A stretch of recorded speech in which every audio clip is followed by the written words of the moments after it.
السلام علیکم ورحمۃ اللہ وبرکاتہ۔ نحمدہ ونصلی علی رسولہ الکریم، اما بعد۔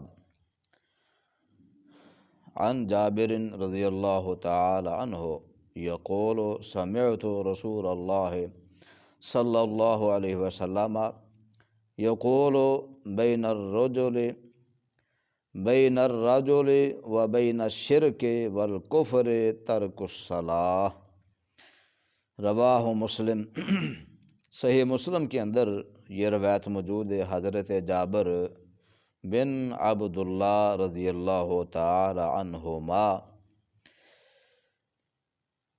راوی ہیں، فرماتے ہیں کہ رسول اللہ صلی اللہ علیہ وسلم ارشاد فرمایا، بندے اور کفر کے درمیان فرق نماز چھوڑنے کا ہے۔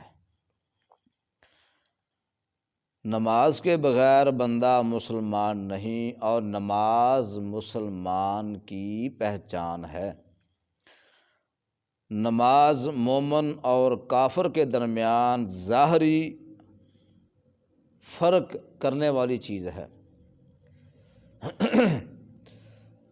سیدنا جابر رضی اللہ تعالیٰ عنہ یہ عظیم صحابی ہیں، حضرت عبداللہ بن عمر بن حرام رضی اللہ تعالیٰ عنہ کے بیٹے ہیں۔ ان کی کنیت ابو عبداللہ ہے، انصار میں سے ہیں۔ 19 غزوات میں انہوں نے شرکت فرمائی ہے، اور 94 سال کی عمر میں سن 78 ہجری میں مدینہ منورہ میں انہوں نے وفات پائی ہے۔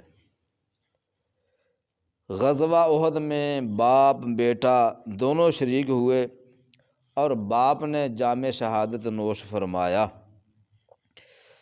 اور آپ رضی اللہ تعالی عنہ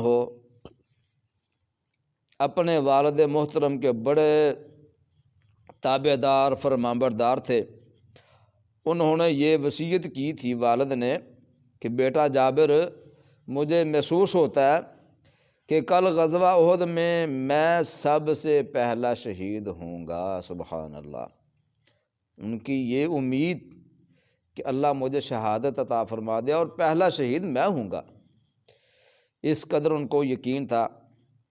میرے بعد میری بیٹیوں یعنی اپنی بہنوں کا خیال رکھنا، یہ بیٹے کو والد نے وصیت کی تھی۔ حضرت جابر رضی اللہ تعالیٰ عنہ نے باپ کی وصیت کی خاطر اپنی خواہش کو نیچ کرتے ہوئے اپنی خواہش کو نہیں دیکھا، بہنوں کی دیکھ بھال، ان کی پرورش کے لیے عمر رسیدہ عورت سے شادی کی۔ حضرت جابر رضی اللہ تعالیٰ عنہ سے نبی مکرم صلی اللہ علیہ وسلم فرمایا، جابر جوان لڑکی سے شادی کرتا، وہ تو اسے کھیل دیا، تو اسے کھیلتا۔ فرمایا، یا رسول اللہ صلی اللہ علیہ وسلم، ٹھیک ہے، آپ ٹھیک فرما رہے ہیں، لیکن میری مجبوری یہ کہ میری بہنیں جو وہ شادی شدہ زیادہ بہنیں 7-8 بہنیں تھیں ان کی کم و بیش، تو میں نے یہ خیال کیا کہ یہ جو عمر رسیدہ ہے، میچور عمر کی یہ عورت ہے، اس کے شادی اس لیے کی یہ میری بہنوں کے ساتھ حسن سلوک کرے گی۔ تو حضرت جابر رضی اللہ تعالیٰ عنہ 1540 احادیث کے راوی ہیں۔ دعا ہے اللہ کریم ہمیں نبی مکرم صلی اللہ علیہ وسلم کی احادیث اور سنت مبارکہ کو اپنانے کی توفیق عطا فرمائے۔ اقول قولی ھذا استغفر اللہ لی ولکم ولسائر المسلمین، آخر دعوانا الحمد للہ رب العالمین۔